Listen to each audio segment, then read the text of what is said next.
تحریک انصاف ایک کے بعد ایک مشکلات کا شکار ہے. مخصوص نشستوں کا اونٹ کسی کروٹ نہیں بیٹھ رہا. وہی اس بات کا پہلے سے اندیشہ موجود تھا کہ ثانیہ 9 مئی میں ملوث کسی کردار کو کے پی کی کمان سونپنا تحریک انصاف کے لیے خطرے سے خالی نہیں ہوگا.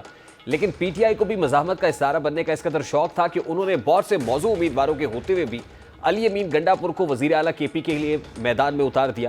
علی امین گنڈا پور نے بھی وزیر اعلیٰ بنتے ہی ان تمام خدشات کو درست ثابت کیا جو ان کو لے کر اکثریت کے دماغوں میں تھے. انہوں نے حلف اٹھاتے ہی نہ صرف آئی جی کے پی چیف سیکرٹری کو دھمکانا شروع کیا بلکہ ثانیہ 9 مئی کے حوالے سے درج ایف آئی آر بھی ختم کرنے کا مطالبہ کرنا شروع کر دیا. اس سے قبل کہ علی امین گنڈا پور اور مشکلات کا سبب بنتے ان کو روکنے کے لیے اب الیکشن کمیشن میں ایک درخواست دائر کر دی گئی ہے.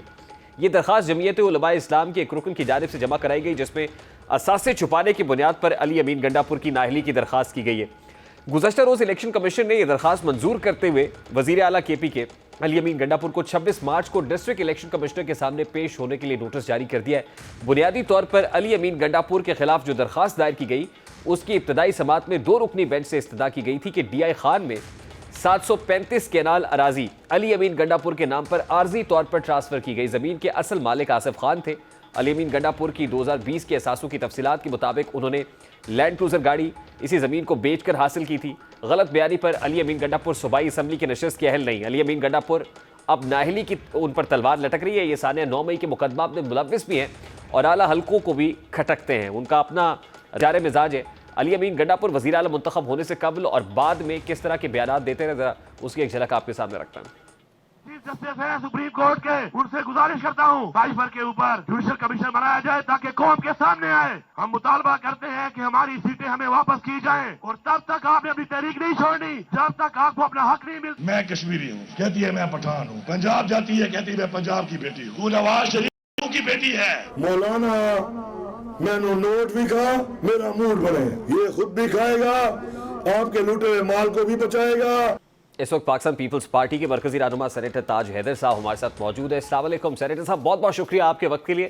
سر سب سے پہلے بڑا سادہ سا سوال ہے, یہ جو مساق مفاہمت کی بات کی گئی پیپلز پارٹی کی طرف سے بھی اور نون لیگ کی طرف سے بھی, پاکستان تحریک انصاف کے لوگ یہ کہتے ہیں کہ ہم بات چیت کے لیے تیار ہیں لیکن اس کے لیے کچھ مطالبات جو رکھے ہیں, خاص طور پہ 3 مطالبات ہیں.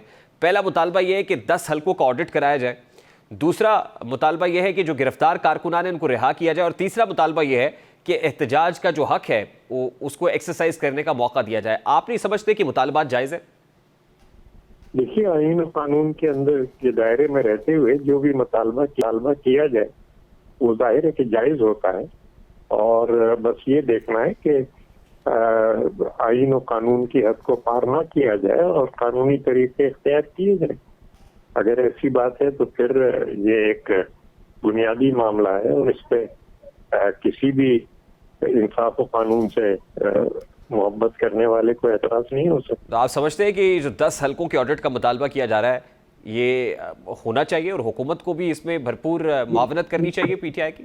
نہیں, میں نے تو آپ سے یہ کہا کہ یہ قانون کے دائرے کے اندر رہ کے تو جو الیکشن ایکٹ 2017 ہے اس کے اندر رہتے ہوئے آپ جو ہے جو بھی کارروائی ہے وہ کریں.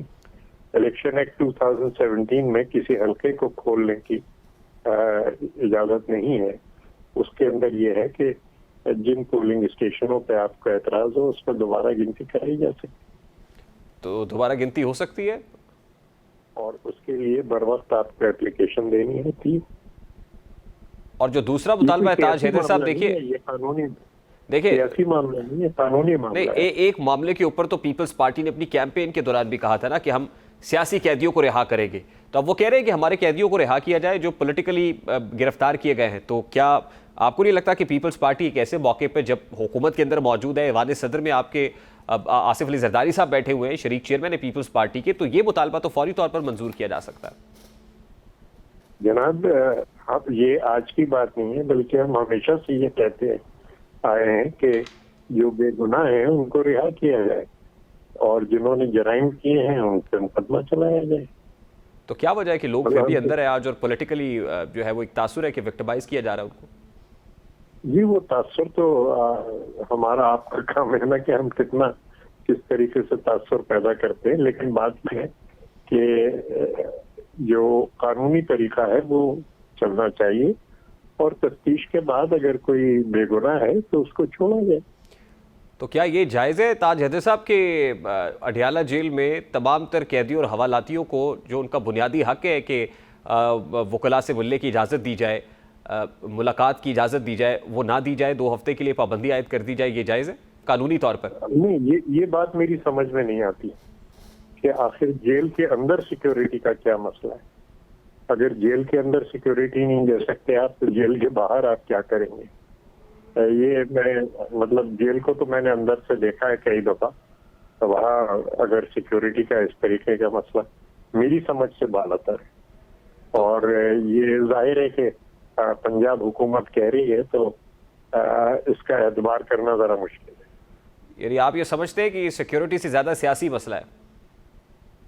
پتہ نہیں کیا مسئلہ ہے، کیا ہے یہ، اور یہ کس چیز کی تمید باندھی جا رہی ہے، لیکن یہ چیز کہ جیل کے اندر سیکیورٹی نہیں فراہم کی جا سکتی، یہ میری سمجھ میں نہیں آتی۔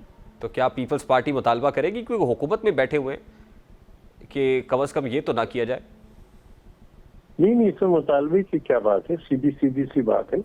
وہ بھی عدالت میں جا رہے ہیں، پرمیشن لے رہے ہیں، میرے خیال سے عدالت جو بھی فیصلہ کرتی ہے عدالت میں جا رہے ہیں نا دور صاحب۔